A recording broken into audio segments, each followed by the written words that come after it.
مزار قائد پر قیام پاکستان کی 70ویں سالگرہ کی مناسبت سے خنجراب سے شروع ہونے والی کار و موٹر سائیکل ریلی کے دوسرے مرحلے کی رنگا رنگ افتتاحی تقریب کا انعقاد کیا گیا۔ گورنر سندھ محمد زبیر نے تقریب کے ریلی کے شرکاء کا استقبال کیا۔ تقریب میں وزیر اعلیٰ Sindh Syed Murad Ali Shah, corps commander 5 corps lieutenant general Shahid Baig Mirza, D G ranger Sindh major general Muhammad Saeed, mayor Karachi Waseem Akhtar سمیت دیگر اعلیٰ حکام بھی موجود تھے۔ ریلی میں 300 کاریں اور 150 موٹر سائیکلیں شریک ہیں۔ ریلی کا انعقاد پاک فوج نے پاکستان کی 70ویں سالگرہ کی مناسبت سے کیا ہے۔ ریلی پاک چین سرحدی مقام خنجراب سے شروع ہوئی تھی اور گوادر پر اختتام پذیر ہوگی۔ اس موقع پر خطاب کرتے ہوئے گورنر سندھ محمد زبیر نے کہا کہ ریلی کے منتظمین اور شرکاء کو مبارکباد پیش کرتا ہوں۔ یہ قیام پاکستان کی 70ویں سالگرہ کے سلسلے کی سب سے متاثر کن تقریب ہے۔ گورنر سندھ نے کہا کہ ملک میں امن و امان بہتر بنانے میں قانون نافذ کرنے والے اداروں نے لازوال قربانیاں دی ہیں۔ ضرب عضب اور رد الفساد کے باعث دہشت گردوں کی کمر ٹوٹ چکی ہے۔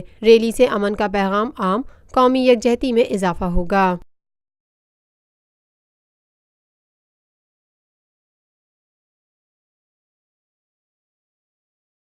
Lotus Lake Towers, a groundbreaking endeavor by Lotus Properties.